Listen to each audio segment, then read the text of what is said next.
गोटे पत्ती गछ अच्छी पत्ती गछरे ये नालिया है नाले माने बढ़ी जाइथबो ता दरु ये बाहरिकी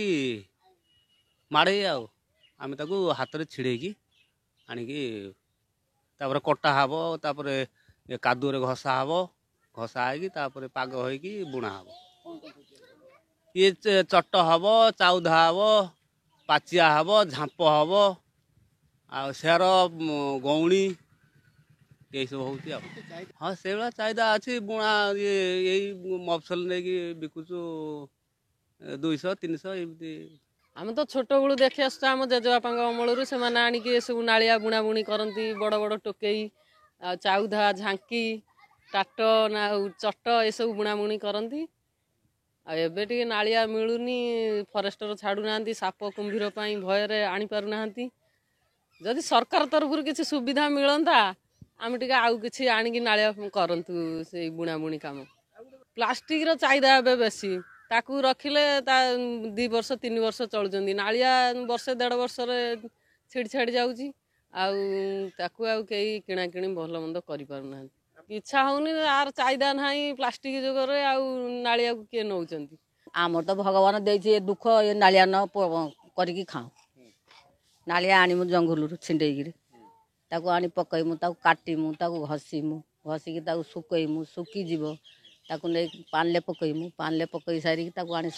संध्या बेले ऊपर पकईदेमु संजे हो उठेकी आनी काकर खेलीमु काकर खेली तार दिन सका सेर गौणी चाउधा माण चाउधा टुकई जी जहाँ बुणी पाइला तो पेट पाउन खाया नहीं कौट नहीं जीव गाँ गंडे देकी चाउल किए धान किए आणबू खाइबू आ कौन ठला बर्तमान फॉरेस्ट डिपार्टमेंट जो रेस्ट्रिक्शन रही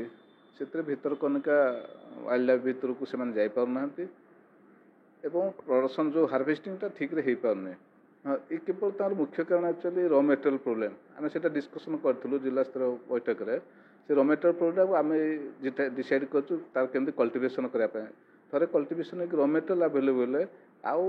प्रोडक्शन कर किसी असुविधा नहीं से जिनस भी बिक्री किसी असुविधा नहीं से प्रोडक्ट में भल डिमांड भी रोचे जेहेतु से प्रोडक्टा हूँ लंग लास्टिंग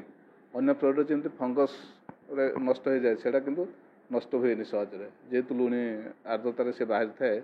प्रोडक्शन होता है तेणु से सहजे नष्ट हुए ना 300 कारीगर अच्छा राजनगर महाकाल पड़िया तेणु आम एमर जिला स्तर गोटे बैठक में निष्पत्ति कराई आम एनजीओ सहायतार फॉरेस्ट डिपार्टमेंट सहायतार केमती तार गोटे हार्वेस्टिंग करूँ बाहर तार प्रोडक्शन करूँ जोटिकी भितरकनिका एरिया को लगिकी बाहर एरिया जो सतसंतिया जगह अच्छे से प्रोडक्शन हो पारे थे रॉ मटेरियल मिलगले आउे आम ट्रेनिंग देवार कैपेसिटी बिल्डिंग स्कीम रही आम ट्रेनिंग देवु से रेगुलर जो प्रडक्ट कहते आउे डिजाइन इनपुट दे कम करके एम्प्लॉयमेंट कर दे पारे।